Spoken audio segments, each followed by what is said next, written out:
you know, when the accident happened, I just kind of was like, oh, that was weird. But it wasn't until I actually got a look at my leg that I realized that you know, what had happened.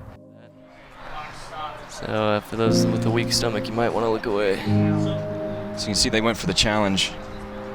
Collided with them. Oh yeah. To be quite honest with you, I was ready to get back up. And I was ready to keep playing. I really didn't feel like anything happened. My adrenaline was going. Once that happened, it was one of those things where I wasn't thinking about recovery. I wasn't thinking about the hospital. I wasn't thinking about any of that. All I could think about was my team and how this season was going to be over for me, and I knew it, you know. I had just been subbed out of the game, and I had like a really good view at the whole tackle. And I remember as he made collision with the guy, he turned, and his body was kind of facing the bench, and he lifted up his leg, and you could see what had happened, what the damage was. And it was tough because he was such a vital player in our team last year. So to lose him so early in the season was tough for all of us.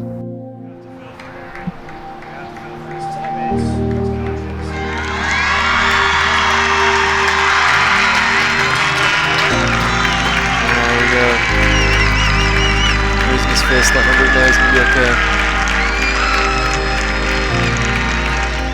It's been great. I mean, the great thing about it is that it's bone, right? And so it heals stronger than what it was before. And so with that, I was able to recover within 8 months, being back to full play. And then I played this summer for 3 months to get ready for this season. So I mean, you know, the recovery was fairly simple, you know, just because it was bone. I mean, the biggest part was getting the muscle back, right, and getting all that back. But I mean, the one of the blessings about the injury was that it was bone. There was no ligament, no muscle damage. It was all just bone damage. So it was going to heal, and I was going to be able to come back and play. Well, I know Aaron coming off the field was distraught for his teammates, and being in surgery with him at 2:30 that night, all he could think about was his team. So I know he wanted to get back, and I've never seen someone's recovery from such a horrific accident come back so quickly. I mean, he was determined, and by January he was already training with the team full time. So you know, he's an inspiration to all of us for sure.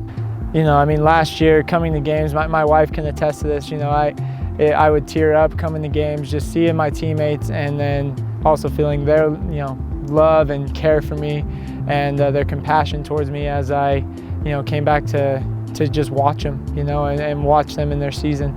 I mean, they were phenomenal in everything UVU did for me, as far as, you know, social media, the #4Cap stuff. I mean, that stuff was touching, man, and it's one of those things that for me really motivated me to come back and play. I mean, I was a senior last year. I could have very easily hung up the boots and called it good and moved on with my life. My wife and I are having a kid, and you know, I'm starting a family. I mean, it would have been very easy for me to be done with it.